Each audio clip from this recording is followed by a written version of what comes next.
Okay, here we are on the Assignments Archive page, and we arrived here by going to Assignments and then going directly down to Archive. And so what that does, it literally lists out every single assignment that has now been completed and also been paid. But from here you can actually go back and just check out those things that have already been completed within the archive. As you can see here, when the mouse rolls over the name, it then will indicate that is of course a link. So if we click on that assignment name, that's now taking us to that completed assignment. We can also see that it's completed because we have 100% in our progress bar here, along with 10 hours and 4 minutes. We can also see that the live checklist has in fact been completed, and of course we can see the total time spent, which is exactly the same as we have higher up on the page. From here we're going to also see any files that are attached to it, and of course any notes that were also part of this assignment when it was live. So let's go back to the archive page again.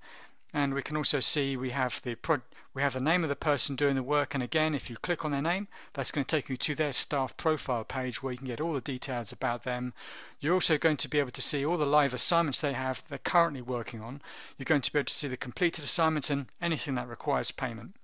So from this page here you can also give them new assignments just by clicking on this link here and just selecting from the drop down menu, selecting an agreed cost, setting a deadline, giving it a priority and a project. Now if you notice here we have a check mark underneath this A column, and the A column simply means automatically mark as complete when a checklist has been completed, because there are two ways in which assignments can be completed. They can be completed with approval from you, the project manager or admin, and the other alternative is that they are automatically marked as completed when they are completed by the staff member.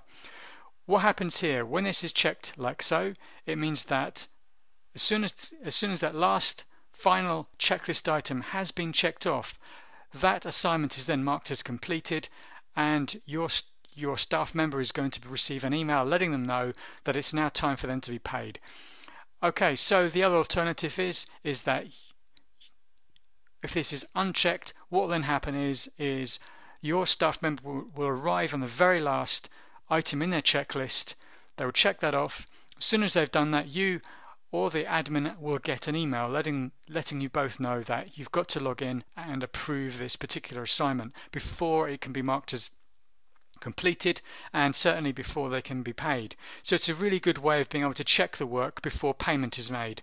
So if you wanted to make sure that if you want to make sure that this assignment is marked as something that's got to be checked for payment, make sure that's turned off. And that's about it.